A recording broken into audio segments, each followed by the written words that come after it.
నపుంసకుడు సంతోషించుచు తన త్రోవను వెళ్ళును, ఈ సంతోషము ఎందుకు? సంతోషము అనేది శరీరానికి, మనస్సుకు, హృదయానికి పిల్లరా ఒక సత్తునిచ్చే ఒక గొప్ప ప్రక్రియ.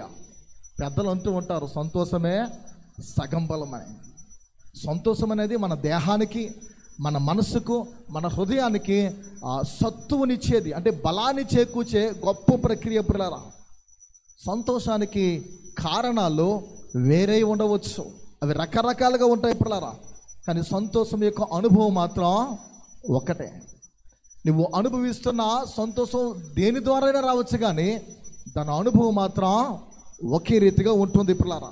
ఫర్ ఎగ్జాంపుల్, షడ్రసోపేతమైన ఖరీదైన భోజనం చేసిన వాని జీవితంలో చాలా ఆనందిస్తూ సంతోషిస్తూ ఉంటాను, నేను ఖరీదైన భోజనాన్ని తినానని.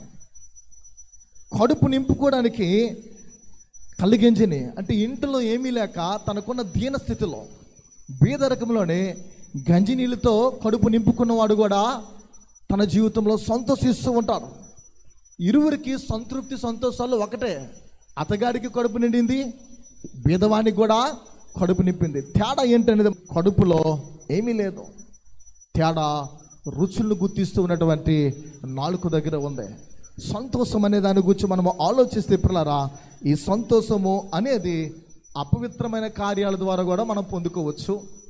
పరిశుద్ధమైనటువంటి పనులు, నీతితో కూడినటువంటి పనులు మనం చేసి కూడా సంతోషాన్ని సంపాదించుకోవచ్చు పిల్లరా.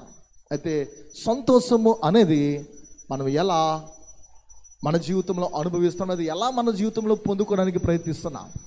మంచి పనులు చేసి మనం సంతోషిస్తున్నామా, లేదా చెడు పనులు, చెడ్డ కార్యాలు, అపవిత్రమైన కార్యాలు, దేవునికి నచ్చనటువంటి హేయమైనటువంటి కార్యాలు మనం చేసి సంతోషిస్తున్నామా అన్నది మనం ఆలోచించవలసిన అవసరత ఉంది. ఇతను ఒక ఆర్థిక మంత్రి, జీవితంలో సంతోషం లేదు, మతాన్ని వెతుక్కుంటూ ముందుకు తన రథం మీద వెళ్తూ ఉన్నటువంటి విషయము మనకు కనిపిస్తుంది. ప్రియ దేవుని సంగమా, ఇతని గురించి కొన్ని విషయాలు మనం చూద్దాం. ఈ సంతోషం చాలా అద్భుతమైనదని ఇతని ద్వారా మనం అర్థం చేసుకోవచ్చు.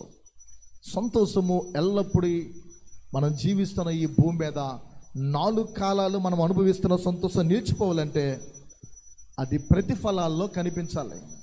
మనం అనుభవిస్తున్న సంతోషం ఎలాంటిదైనా సరే అది 10 కాలాలు ఈ భూమి మీద నిలిచిపోవాలంటే దాని పర్యవసానాలు అనేవి ఎలా ఉంటాయో దాని గురించి మనం గమనించాలి.